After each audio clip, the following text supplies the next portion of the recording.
Bienvenidos a El Misterio del Más Allá.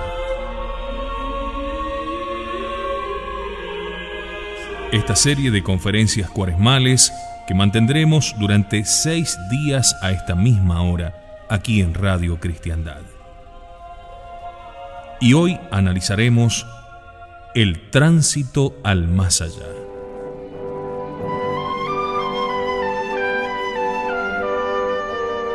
Planteábamos ayer, en el primer día de esta serie de conferencias cuaresmales, el problema de los destinos eternos del hombre. Y demostrábamos la existencia del más allá a la luz de la simple razón natural y sobre todo a la luz sobrenatural de la fe, apoyada directamente en la palabra de Dios, que no puede engañarse ni engañarnos. Hay un más allá después de esta vida. Hoy vamos a dar un paso más y vamos a hablar del momento de transición, del salto al más allá, de la hora decisiva de la muerte. Sé muy bien que este tema resulta muy antipático a la inmensa mayoría de la gente. Por Dios, háblenos usted de lo que quiera menos de la muerte. La muerte es una cosa muy triste, dicen otros, y desagradable. Háblenos de cualquier otra cosa, pero deje ese asunto tan trágico de lado. Amigos, esta en verdad es una actitud insensata, una actitud suicida, anticristiana.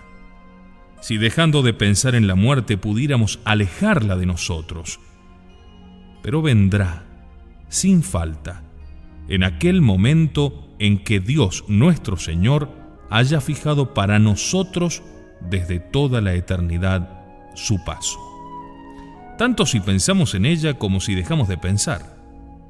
Y como resulta que ese momento es el más importante de nuestra existencia, porque es el momento decisivo, del cual depende nada menos que nuestra eternidad, vale la pena dejar a un lado sentimentalismos absurdos y plantearse con seriedad este tremendo problema de la transición al más allá.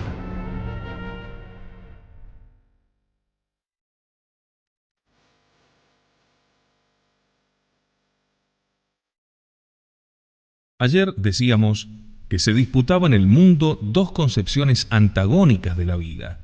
La concepción materialista, que niega la existencia del más allá y no piensa sino en reír, gozar y divertirse.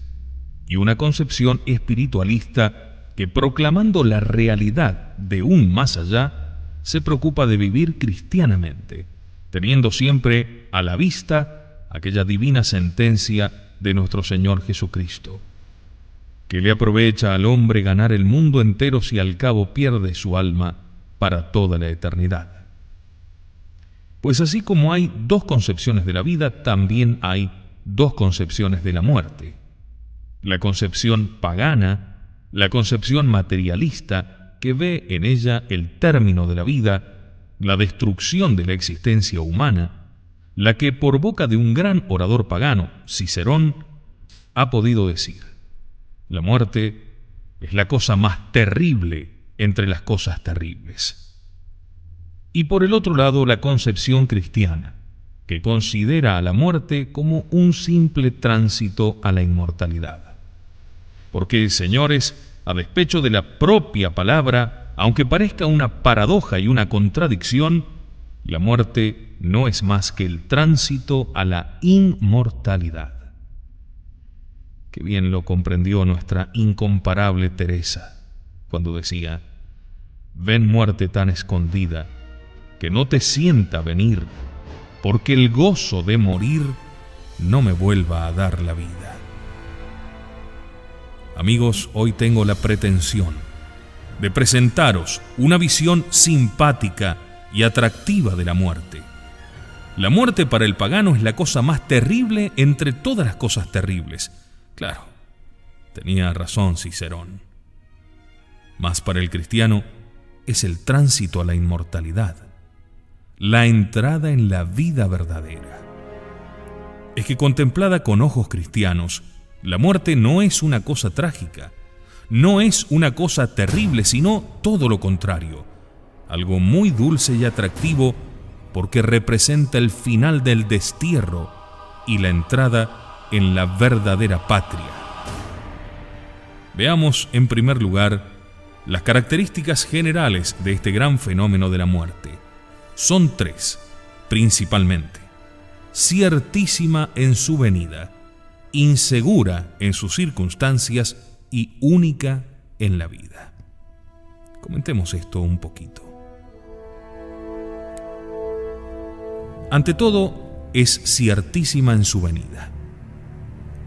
La historia de la filosofía coincide con la historia de las aberraciones humanas. ¿Cuántos absurdos se han llegado a decir en el mundo en nombre de la ciencia y de la filosofía? Y sin embargo, está todavía por nacer un hombre tan insensato que se haya forjado la ilusión de que él no morirá. No ha habido ningún hombre tan estúpido que haya lanzado la siguiente afirmación: yo viviré eternamente sobre la tierra y no moriré jamás. Pero si lo estamos viendo todos los días. La muerte es un fenómeno que diariamente contemplamos con los ojos y tocamos con las manos. Cuando vamos al cementerio, estamos plenamente convencidos de la verdad de aquella inscripción que leemos en cualquiera de las losas funerarias: Odie mihi, cras tibi. Hoy me toca a mí, mañana te tocará a ti. Lo estamos viendo todos los días. No solamente los ancianos o los enfermos decrépitos, hasta los jóvenes se mueren con frecuencia en la plenitud de su juventud, en la primavera de su vida. Nadie puede hacerse ilusiones. Amigos, nadie se escapará de la muerte. No vale alegar argumentos, es inútil invocar ante ella el cargo o la posición social. No les aprovechó para nada la tiara a los papas, ni el cetro a los reyes o emperadores, ni el poder a Napoleón o Alejandro Magno, ni la riqueza a Creso, ni la sabiduría a Salomón. Todos rindieron tributo a la muerte.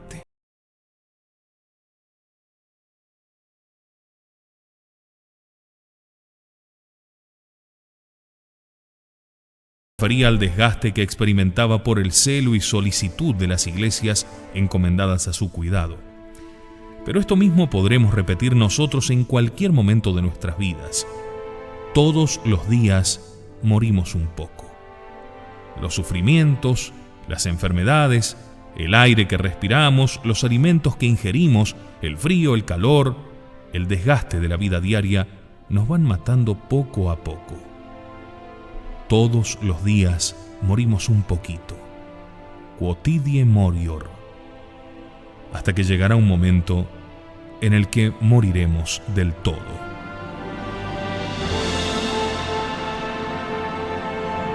No hace falta insistir en este hecho tan claro.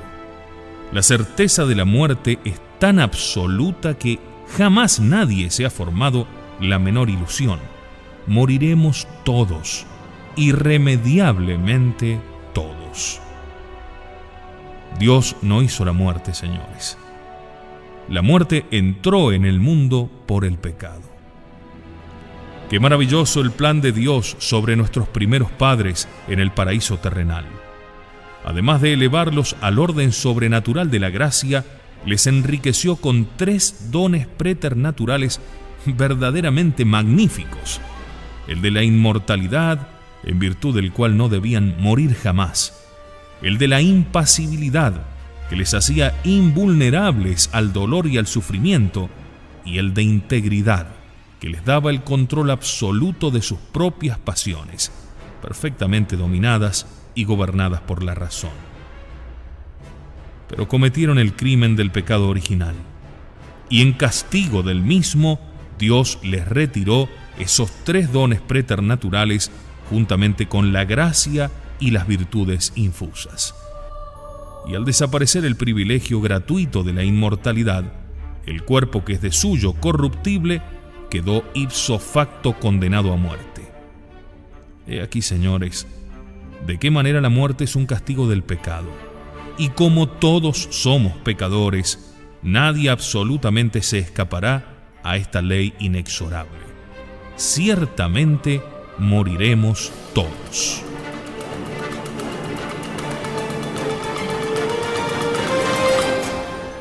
Pero si la muerte es ciertísima en su venida, es muy incierta e insegura en su hora y en sus circunstancias. Podemos catalogar y dividir las distintas clases de muerte en 4 fundamentales: muerte natural, muerte prematura, muerte violenta y muerte repentina. ¿A qué llamamos muerte natural?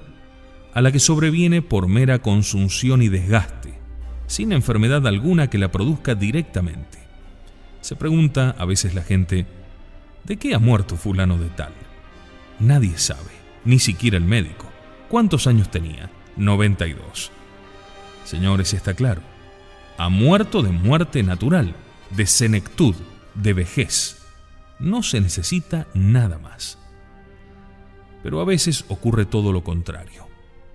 Es una muerte prematura, en la flor de la juventud, en la primavera de la vida.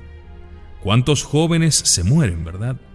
No ya por accidentes imprevistos, por un disparo casual, por un atropello de automóvil, sino por simple enfermedad. En su cama. Allí también mueren los jóvenes. Es cierto, no con tanta frecuencia, pero se mueren también. En el Evangelio tenemos algunos casos: el hijo de la viuda de Naín y el de la hija de Jairo. En plena juventud, en la existencia de la vida, se les cortó el hilo. Muerte prematura. Las familias que hayan tenido que sufrir este rudo golpe que llega a lo más íntimo del alma, levanten sus ojos al cielo y adoren los designios inescrutables de la providencia divina. Él sabe por qué se los llevó allá. ¿Acaso para que su pureza y su candor no se agostaran algún día en el clima abrasador de este mundo? Dios les reclamó para sí, y allá arriba nos esperan llenos de radiante felicidad. Otras veces sobreviene la muerte de una manera violenta. Un agente extrínseco, completamente imprevisto, nos arrebata la vida en el momento menos pensado. Unos perecen atropellados por un camión, otros ahogados en el mar, otros fulminados por un rayo, otros en un choque de trenes, otros al estrellarse el avión en el que viajaban, otros... No es posible enumerar todas las clases de muerte violenta que pueden arrebatarnos la existencia en el momento menos pensado. Un momento antes, llenos de salud y de vida. Un momento después, cadáver.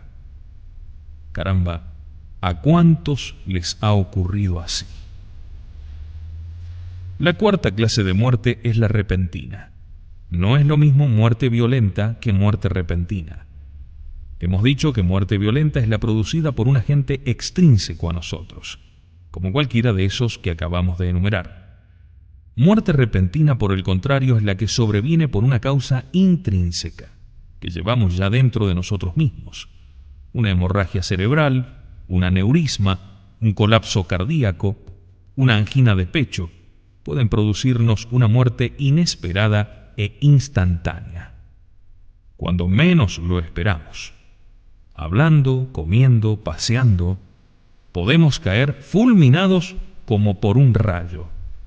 Esta es la muerte repentina. ¿Cuál será la nuestra? Nadie puede contestar a esta pregunta. Para muchos de nosotros ya no será posible una muerte prematura, ya no moriremos en plena juventud. Pero, ¿cuál de las otras tres? ¿La violenta, la repentina o la natural, en plena vejez? Nadie en absoluto nos lo podría decir, sino únicamente Dios. Estemos siempre preparados, porque aunque es ciertísimo que hemos de morir, es insegura la hora y las circunstancias de nuestra muerte. Pero lo más serio del caso, señores, es que moriremos una sola vez. Lo dice la Sagrada Escritura. Lo estamos viendo todos los días con nuestros ojos. Nadie muere más que una sola vez. Es cierto que ha habido alguna excepción en el mundo. Ha habido quienes han muerto 2 veces. En el Evangelio, por ejemplo, tenemos 3 casos, correspondientes a los 3 muertos que resucitó nuestro Señor. Santo Domingo de Guzmán, el glorioso fundador de la Orden de los Dominicos, resucitó también 3 muertos. San Vicente Ferrer y otros muchos santos hicieron también este milagro estupendo. Pero estas milagrosas excepciones son tan raras que no pueden tenerse en consideración ante la ley universal de la muerte única. Moriremos una sola vez. Y en esa muerte única se decidirán irrevocablemente nuestros destinos eternos. Nos lo jugamos todo a una sola carta. El que acierta esa sola vez, acertó para siempre. Pero el que se equivoque esa sola vez, está perdido para toda la eternidad.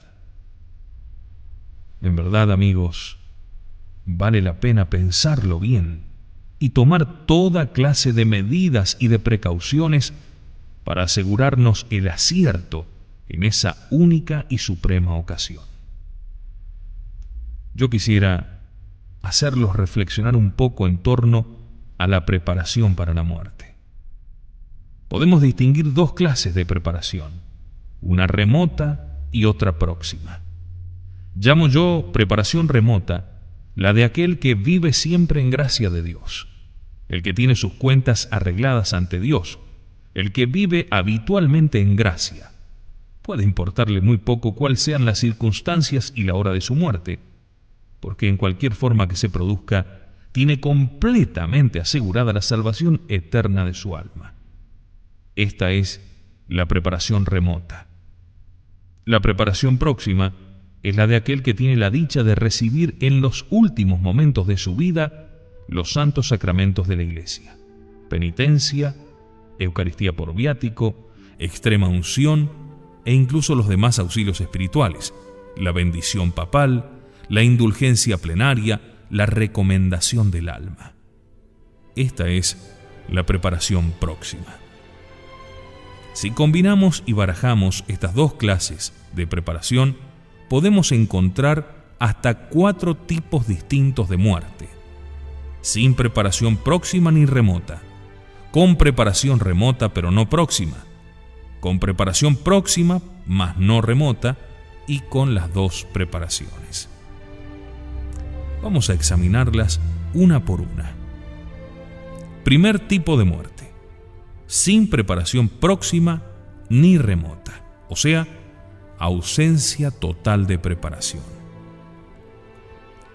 Es la muerte de los grandes impíos, de los grandes incrédulos, de los grandes enemigos de la Iglesia.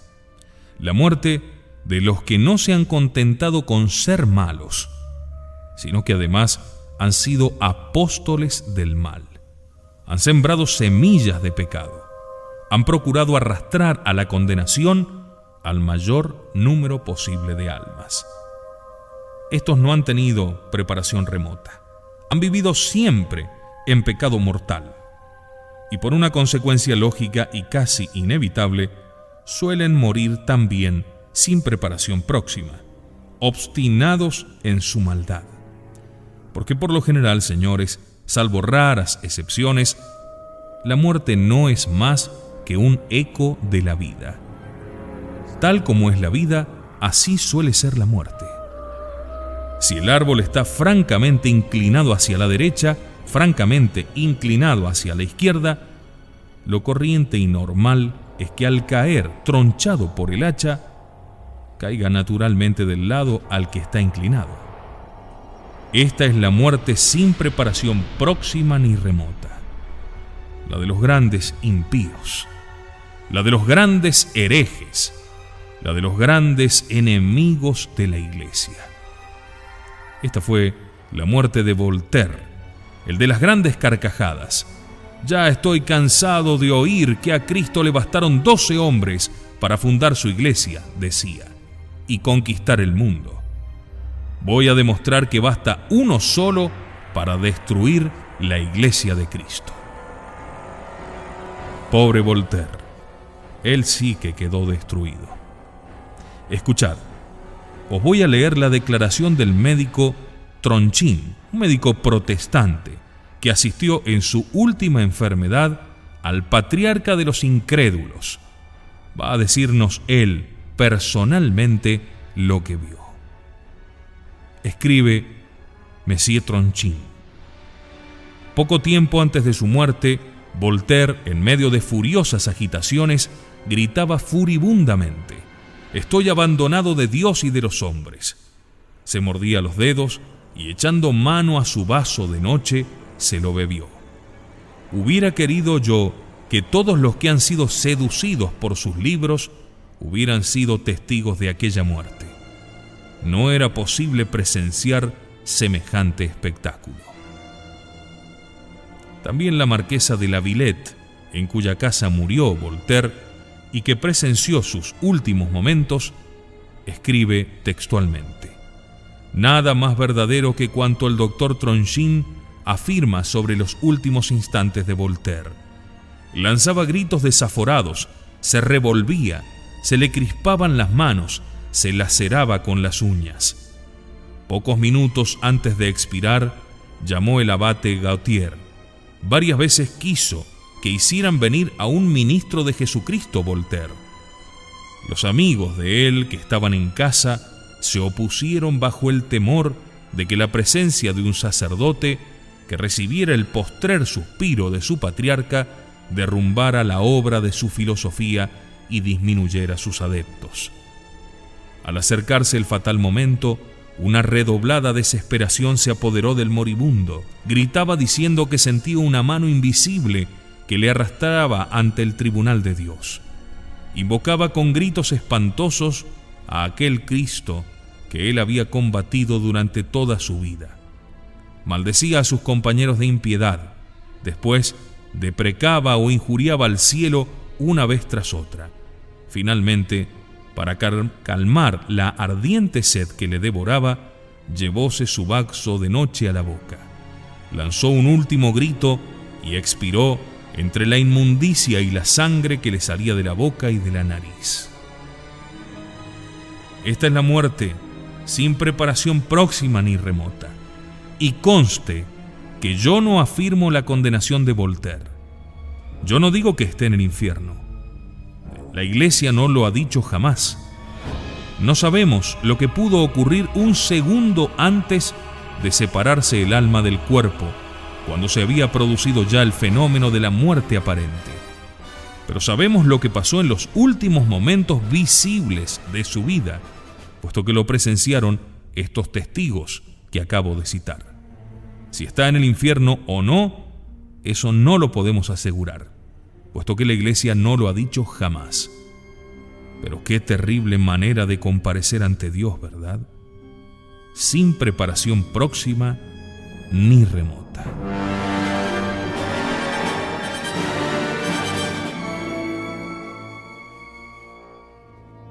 Segunda manera de morir: con preparación próxima pero no remota. ¿Qué significa esto? El que vive habitualmente en pecado mortal no tiene preparación remota, pero por la infinita misericordia de Dios, a veces ocurre que muere con preparación próxima.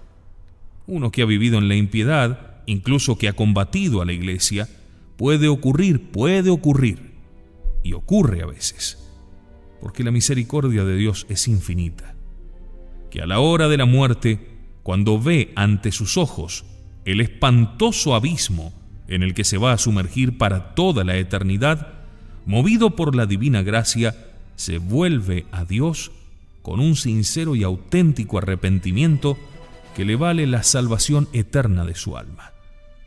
Puede ocurrir, y ha ocurrido de hecho muchas veces, por la bondad infinita de Dios.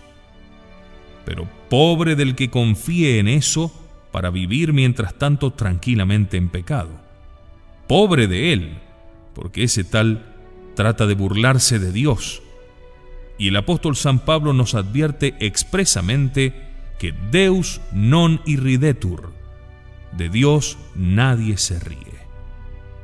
El que ha vivido mal por irreflexión, por atolondramiento o ligereza, puede ser que a la hora de la muerte Dios tenga compasión de él y le dé la gracia del arrepentimiento. Pero el que ha vivido mal precisamente confiado y apoyado en la misericordia de Dios, confiado y apoyado en que a la hora de la muerte tendrá tiempo de arrepentirse y de salvarse, y mientras tanto sigue pecando tranquilamente, ese trata de burlarse de Dios y pagará muy cara su loca temeridad y su incalificable osadía. Sean pocos o muchos los que se salvan, ese que trata de robar el cielo después de haberse reído de Dios, es indudable que será uno de los pocos o muchos que se condenen. Ese se pierde para toda la eternidad.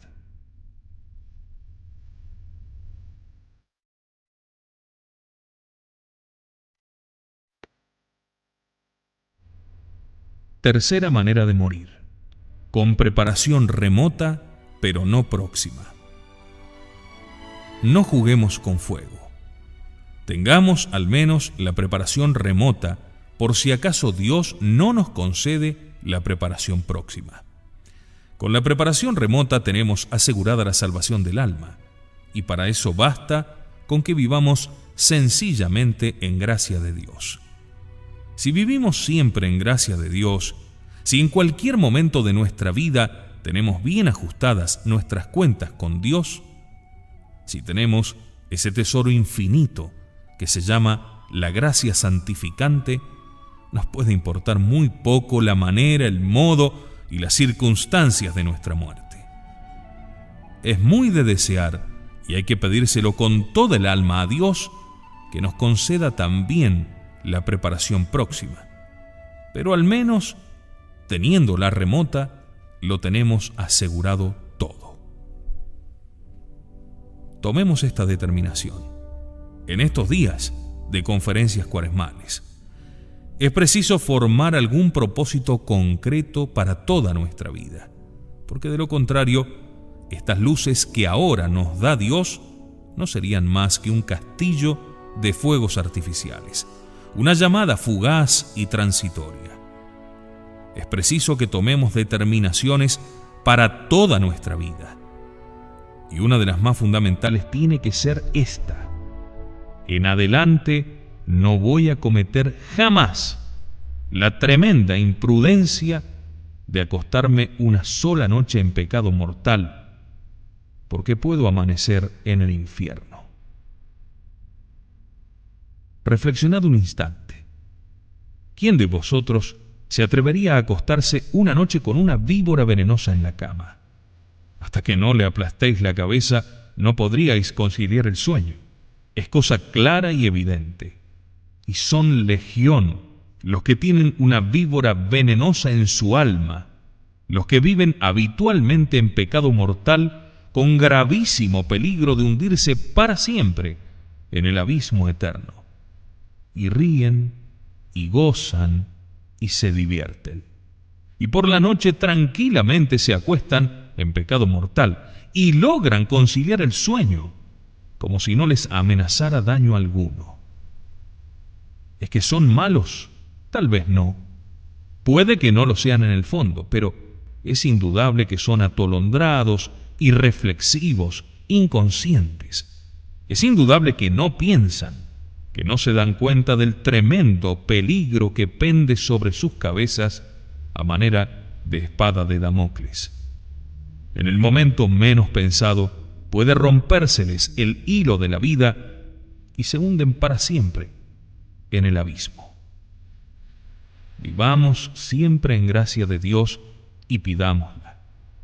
Pidámosla al Señor, para que Él nos conceda también la preparación próxima para la muerte. Porque esa es la cuarta manera de morir, y la que hemos de procurar con todos los medios a nuestro alcance: morir con la doble preparación. con la preparación remota del que ha vivido cristianamente siempre en gracia de Dios, y con la preparación próxima del que a la hora de la muerte corona aquella vida cristiana con la recepción de los santos sacramentos y de los auxilios espirituales de la Iglesia: penitencia, Eucaristía por viático, extrema unción, recomendación del alma, bendición papal. Preparación próxima y preparación remota. Es la muerte envidiable de los santos, de la que dice la Sagrada Escritura que es preciosa delante del Señor. Los santos que han vivido intensamente estas ideas no solamente no temían la muerte, sino que la llamaban y deseaban con toda su alma para volar al cielo. Porque la muerte cristiana, señores, tiene las siguientes sublimes características que la hacen infinitamente deseable y atractiva: morir en Cristo, morir con Cristo y morir como Cristo. En primer lugar, morir en Cristo. ¿Qué significa morir en Cristo? Significa morir cristianamente, con la gracia santificante en nuestra alma, que nos da derecho a la herencia infinita del cielo. Qué burla y qué sarcasmo, señores, cuando en los grandes cementerios de las modernas ciudades se ponen sobre las tumbas de los grandes impíos aquellos epitafios rimbombantes: aquí yace un gran guerrero, un gran artista, un gran literato, un gran emperador. Pero los ángeles de la guarda que están velando el sueño de los justos son los únicos que leen el verdadero y auténtico epitafio de muchas de aquellas tumbas que el mundo venera.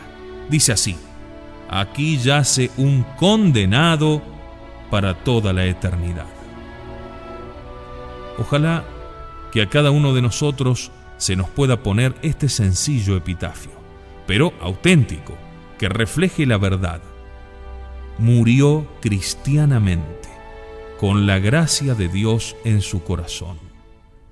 Y que los mundanos se lleven esos mausoleos espléndidos, las flores que para nada sirven, los homenajes póstumos que nada remedian, las sesiones necrológicas, los ridículos minutos de silencio, que se lo lleven todo lo mundano. A nosotros nos basta con morir cristianamente, nada más. Morir cristianamente. ¿Sabéis lo que eso significa? En primer lugar, es el término del combate. En este mundo estamos librando todos una tremenda batalla, lo dice la Sagrada Escritura, contra los tres enemigos del alma: mundo, demonio y carne. Estamos librando un combate, pero llega la hora de la muerte, y si tenemos la dicha de morir cristianamente, nos convertiremos en el soldado que termina victorioso la batalla y se ciñe para siempre el laurel de la victoria. En el labrador, que después de haber regado tantas veces la tierra con el sudor de su frente, recoge los frutos de la espléndida y ubérrima cosecha. En el enfermo, que ve terminados para siempre sus sufrimientos y entra para siempre en la región de la salud y de la vida. Qué bien lo sabe decir la Iglesia cuando pronuncia sobre el cristiano que acaba de expirar aquella fórmula sublime: requiescat in pace, descanse en paz. En segundo lugar, la muerte cristiana es la arribada al puerto de seguridad. Porque en este mundo no podemos estar seguros, absolutamente nadie, ni el soberano pontífice, ni los mismos santos mientras vivían todavía acá en la tierra. Nadie puede estar seguro de que morirá cristianamente. Dice el Concilio de Trento que a menos de una revelación especial de Dios, nadie puede saber con seguridad si se salvará o si se condenará. si recibirá de Dios el don sublime de la perseverancia final o si lo dejará de recibir. No lo podemos saber. Es un angustioso interrogante que siempre está suspendido sobre nuestras cabezas. Ni los santos estaban seguros de sí, porque aunque ahora seamos buenos, aunque ahora estemos en gracia de Dios, ¿qué será de nosotros dentro de 10 años, dentro de 20?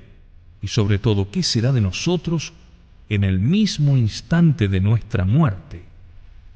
Es un misterio. No lo podemos saber.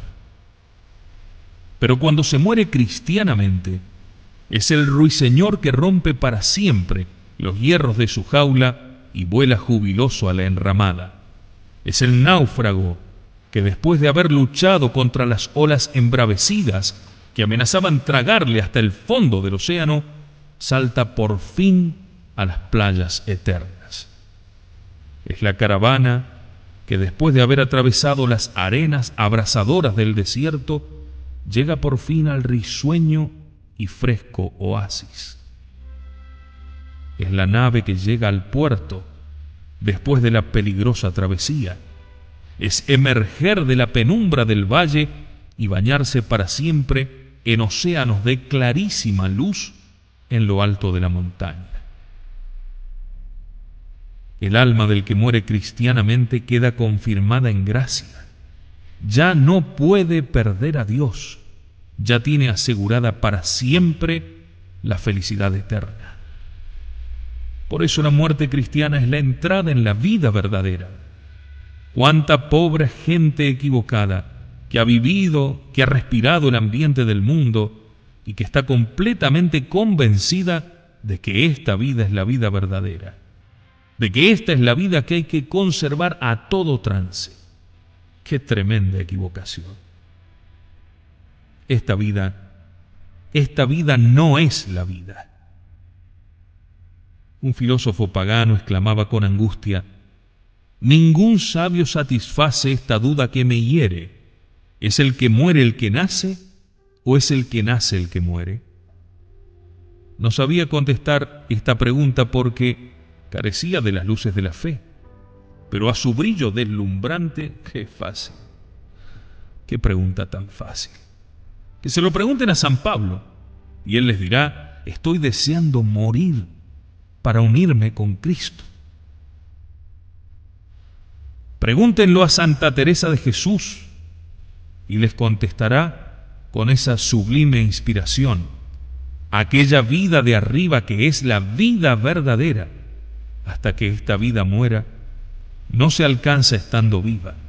O quizá de esta otra forma: vivo sin vivir en mí, y tan alta vida espero que muero porque no muero. Que se lo digan a Santa Teresita de Lisieux, la santa más grande de los tiempos modernos, en frase del inmortal pontífice San Pío X. Cuando la angelical florecilla del Carmelo estaba para exhalar su último suspiro, el médico que la asistía le pregunta: ¿está vuestra caridad resignada para morir? Y la santita, abriendo desmesuradamente sus ojos, llena de asombro, le contestó: ¿resignada para morir? Resignación se necesita para vivir, pero para morir lo que tengo es una alegría inmensa. Los santos señores tenían razón. No estaban locos. Veían sencillamente las cosas tal como son en la realidad. La inmensa mayoría de los hombres no las ven así. No se dan cuenta de que están haciendo un viaje en ferrocarril y no se preocupan más que del vagón en el que están haciendo la travesía. El negocio, el porvenir humano, el aumento del capital. Y todo eso tendrán que dejarlo dentro de unos años, acaso dentro de unos cuantos días nada más. No se dan cuenta de que el ferrocarril de la vida va devorando kilómetros y más kilómetros, y en el momento en que menos lo esperen, el silbato estridente de la locomotora les dará la terrible noticia: estación de llegada. y al instante, sin un momento de tregua, tendrán que bajarse del ferrocarril de esta vida y comparecer delante de Dios. Entonces, caerán en la cuenta de que esta vida no es la vida. Ojalá lo adviertan antes de que su error no tenga ya remedio para toda la eternidad.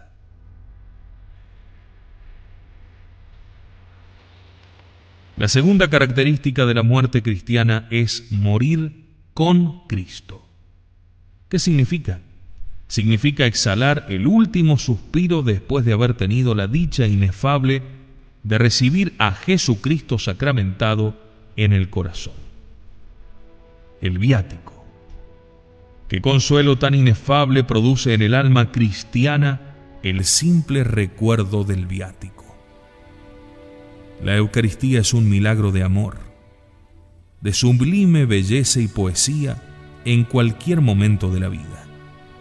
Pero la Eucaristía por viático es el colmo de la dulzura, de la suavidad y de la misericordia de Dios.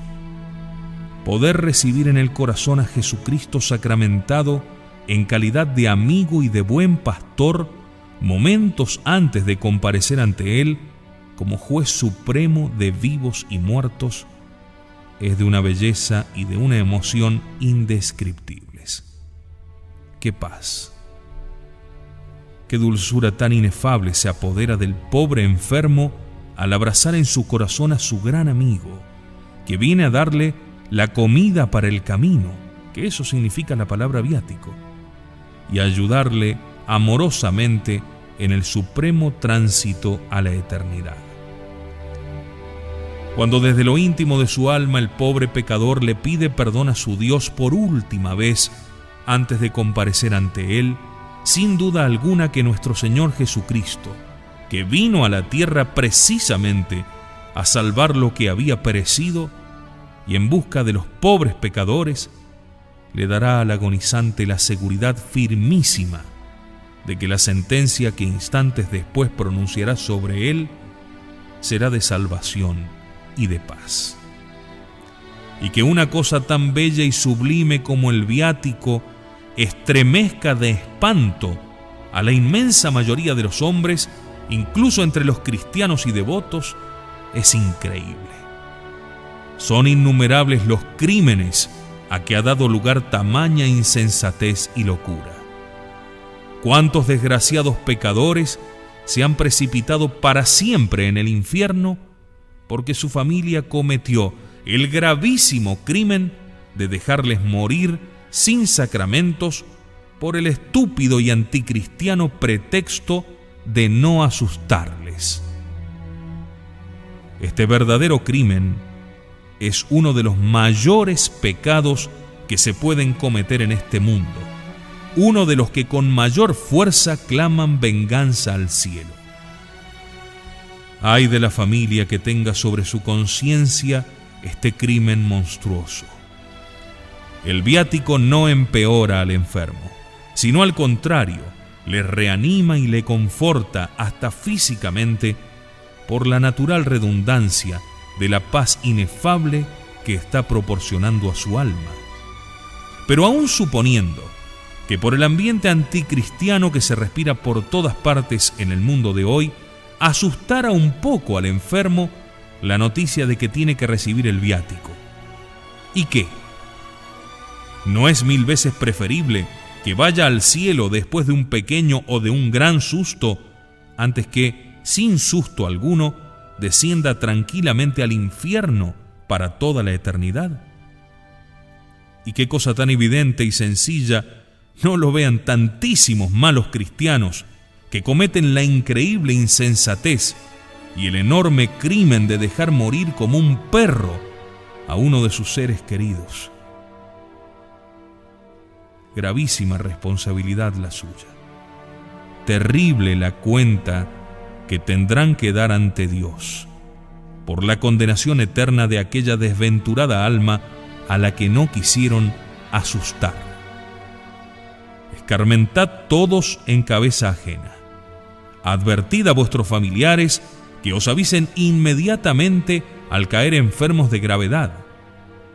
La recepción del viático por los enfermos graves es un mandamiento de la Santa Madre Iglesia, que obliga a todos bajo pecado mortal. Lo mismo que el de oír misa los domingos o cumplir el precepto pascual.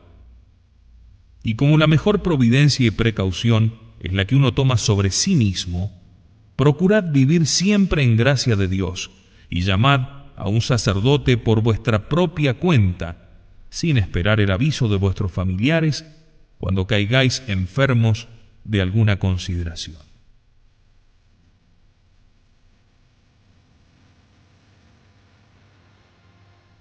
La tercera característica de la muerte cristiana es morir como Cristo. ¿Cómo murió nuestro Señor Jesucristo? Mártir del cumplimiento de su deber.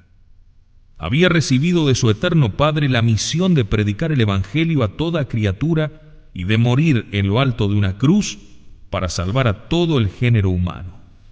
Y lo cumplió perfectamente, con maravillosa exactitud. Precisamente cuando momentos antes de morir contempló en sintética mirada retrospectiva el conjunto de profecías del Antiguo Testamento que habían hablado de él, vio que se habían cumplido todas al pie de la letra, hasta en sus mínimos detalles. Y fue entonces cuando lanzó un grito de triunfo: Consummatum est. Todo está cumplido. Qué dicha la nuestra, señores, si a la hora de la muerte podemos exclamar también: he cumplido mi misión en este mundo. He cumplido la voluntad adorable de Dios. Cierto que no podremos decirlo del mismo modo que nuestro Señor Jesucristo. Cierto que todos somos pecadores y hemos tenido a lo largo de la vida muchos momentos de debilidad y de cobardía. Cierto que hemos ofendido a Dios y nos hemos apartado de sus divinos preceptos por seguir los antojos del mundo o el ímpetu de nuestras pasiones. Pero todo puede repararse por el arrepentimiento y la penitencia. Estamos a tiempo todavía.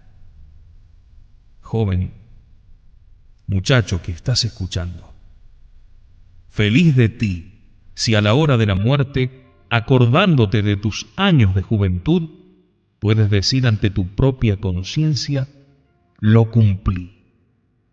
¿Cuánto me costó resolver el problema de la pureza? Mi sangre joven me hervía en las venas, pero fui valiente y resistí. Invoqué a la Virgen, huí de los peligros, comulgué diariamente, ejercité mi voluntad, se lo pedí ardientemente a Dios. Y ahora muero tranquilo, ofreciéndole a Dios el lirio inmaculado de mi pureza juvenil. Padre de familia, me hago cargo perfectamente. Cuesta mucho el cumplimiento exacto de los deberes matrimoniales. Aceptar todos los hijos que Dios mande, educarles cristianamente, guardar fidelidad inviolable al otro cónyuge, cumplir exactamente las obligaciones del propio Estado. Pero recuerda que estamos en este mundo como huéspedes y como peregrinos, que no tenemos aquí ciudad permanente, sino que vamos en busca de la que está por venir. Levanta tus ojos al cielo, y aunque te cueste ahora un sacrificio, cumple íntegramente con tu deber. Así morirás tranquilo cuando te llegue la hora suprema. Comerciante, financiero, industrial, hombre de negocios, el dinero es una terrible tentación para la mayoría de los hombres. Pero acuérdate de que no podrás llevarte más allá del sepulcro un solo centavo. Tendrás que dejarlo todo de este lado. Gana si es preciso la mitad o la tercera parte de lo que ganas ahora, pero gánalo honradamente. Que no tengas que lamentarlo a la hora de la muerte, cuando es tan difícil reparar el daño causado y restituir el dinero mal adquirido. Y puedas decir entonces, por el contrario: me costó mucho, pero hice ese sacrificio, y ahora muero tranquilo. He cumplido con mi deber. Dejadme que os refiera un recuerdo personal. Y termino. Tengo actualmente mi residencia habitual en el glorioso convento de San Esteban de Salamanca. En la actualidad somos más de 200 religiosos, la mayoría de ellos jóvenes estudiantes de la Facultad de Teología, pero en él instalada también la Enfermería General de la Provincia Dominicana de España. Allí vienen los padres ancianitos a esperar tranquilamente el fin de sus días, después de una vida consagrada enteramente al servicio de Dios y a la salvación de las almas. He visto morir a muchos de ellos. Me ha tocado presenciar también la muerte de jóvenes religiosos que morían alegres en plena primavera de la vida porque se iban al cielo para siempre. Os confieso, señores, que las emociones más hondas e intensas de mi vida religiosa son las que he experimentado junto al lecho de nuestros moribundos. ¿Cómo mueren verdaderamente los que son religiosos? Supongo que en muchas partes del mundo ocurrirá lo mismo, pero yo cuento lo que he visto y presenciado. El religioso enfermo ha recibido ya muy despacio los santos sacramentos y demás auxilios de la Iglesia. Es impresionante, por su belleza y emoción, el espectáculo de toda la comunidad acompañando al Señor hasta la habitación del enfermo cuando se lo llevan por viático. Pero llega mucho más al alma todavía la escena de sus últimos momentos. Cuando se acerca el momento supremo, la campana del convento llama a toda la comunidad con un toque a rebato característico, inconfundible. Todos acuden a la enfermería y el padre prior, revestido de sobrepelliz y estola, comienza a rezarle al enfermo la recomendación del alma, alternando con toda la comunidad. Y cuando se acerca por momentos el instante supremo, el cantor principal entona la Salve Regina, que tiene una melodía muy suave.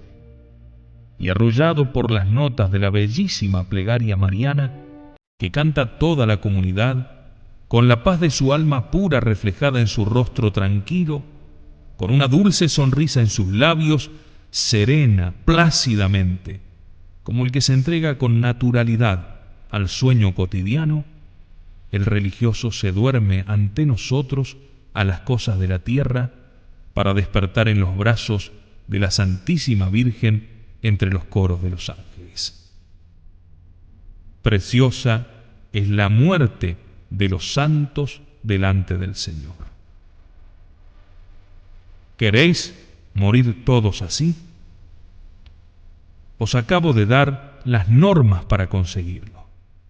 Preparación remota, viviendo siempre, siempre en gracia de Dios, cumpliendo perfectamente los deberes de vuestro propio estado y oración ferviente a Dios, por intercesión de María, la dulce mediadora de todas las gracias, para que nos conceda también la preparación próxima, la dicha de recibir en nuestros últimos momentos los santos sacramentos de la Iglesia y de morir con serenidad y paz en el beso suavísimo del Señor.